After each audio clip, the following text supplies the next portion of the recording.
প্রতিবাদিনীর কণ্ঠটাকে চেপে ধরার জন্য তাকে বিভক্ত করে তার উপর পাশবিক আক্রমণ করে তার মৃতদেহটাকে ফেলে দেওয়া হয় রেল লাইনের ধারে। আর এই আপনার মতো পুলিশ অফিসাররা তার তদন্ত করে বলেন এটা নাকি আত্মহত্যার ঘটনা। তোমার বিরাটপুরের কিছু ডক্টর মন্ডলের মেয়ে কৃষ্ণা মন্ডল জানি অভিযোগ নয়, জানি, কারণ মানুষ থেকে মানুষ আসে, বিরুদ্ধতায় ভিড় বাড়ায়। তুমিও মানুষ, আমিও মানুষ, তফাৎ শুধু সিদ্ধার মতো বস্তুটাই তো আপনার মধ্যে নেই। কারণ মানবিকতাকে বিকিয়ে ঘুষ খেয়ে পা থেকে মাথার চুল পর্যন্ত আপনার বিক্রি হয়ে গেছে।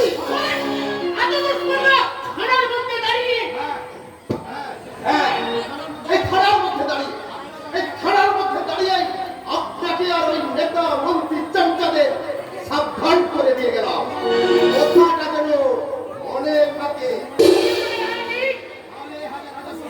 তাহলে হাজার হাজার শোষিত অত্যাচারিত সংগঠিত মানুষের দল আপনাকে আর আপনার নেতা মন্ত্রী সমাজ বিরোধীদের এই ক্ষমতার রাজপ্রাসাদ থেকে টেনে হিচড়ে নামিয়ে আনবে জনতার দরবারে। আর সেই জনতার পুরোভাগে দাঁড়িয়ে থেকে আমি আপনার মতো সমাজ বিরোধীদের বিরুদ্ধে যে হাত ঘটনা করে বলবো আমি অন্যায়, আমি উল্টাও, আমি ধরি, আমি ধর্মকেতু দল, আমি সদার কাজ করি, আমি ছিন্ন অবস্থা চন্ডী, আমি রণতা ধর্ম, আমি জাহাজ নামে হাসি খুঁজবে হাসি, আমি মিলবই, আমি চিনবই, আমি অজর অমর অক্ষয়, আমি অক্ষয়,